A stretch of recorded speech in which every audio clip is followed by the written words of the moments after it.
Hi friends, welcome to unit talks. నేను ఎప్పుడే eagle movie చూస్తాను. ఈగల్ మూవీ అయితే మరీ బ్లాక్ బస్టర్ అని చెప్పలేను కానీ ఓకే చూడొచ్చు. ఈ మూవీ డైరెక్ట్ చేసిన కార్తిక్ ఘట్టంనేని గారు. మూవీలో ఏదో ఒకటి ఇంట్రెస్టింగ్ గా పెడదామని చూస్తుంటారు, కానీ కొన్నిసార్లు అది ఆడియన్స్ కి కనెక్ట్ అవ్వదు. ఆయన స్క్రిప్ట్ అంతా మంచిగానే ప్రిపేర్ చేసుకున్నారు, కానీ అది జనరేట్ చేయడంలో ఎక్కడో కొంచెం మిస్టేక్ అయింది. అక్కడక్కడ సీన్స్ కొంచెం అన్నెసరీగా అనిపిస్తుంటాయి. ఈ స్టోరీ అంతా ఆ ఈగల్ అనే వ్యక్తి అసలు ఎవరు, ఆయన పాస్ట్ ఏంటి అని చెప్పి రివీల్ అవుతూ ఉండిద్ది.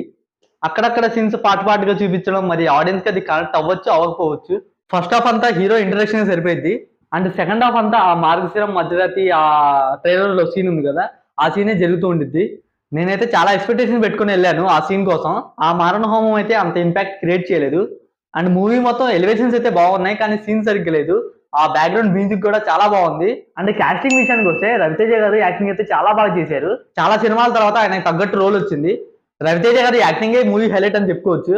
అండ్ ఫీమేల్ లీడ్ రోల్ చేసిన కావ్య తాపర్ గారు ఆమె రోల్ కి న్యాయం చేశారు. ఫస్ట్ హాఫ్ లో అసలు హీరోయిన్ కనిపించదు, అండ్ సెకండ్ హాఫ్ లో పాస్ట్ స్టోరీ నెరేషన్ లో హీరోయిన్ కనిపించింది. అండ్ అనుపమ గారు ఈ మూవీలో రిపోర్టర్ రోల్ వేశారు. ఆవిడ వల్లనే ఈ మూవీ స్టోరీ కొంచెం కొంచెంగా రివీల్ అవుతూ ఉంటుంది. అండ్ నవదీప్ గారు కూడా లెంది రోల్ వేశారు ఈ మూవీలో. శ్రీనివాస్ అవసరాల గారు ఈ మూవీలో రా ఏజెంట్ గా చేశారు. ఆయన రోల్ కూడా ఇంట్రెస్టింగ్ గానే ఉంటుంది. అండ్ ఎంటర్టైన్మెంట్ విషయానికి వస్తే అజయ్ ఘోష్ గారు, శ్రీనివాస్ రెడ్డి గారు బాగానే ఎంటర్టైన్ చేశారు.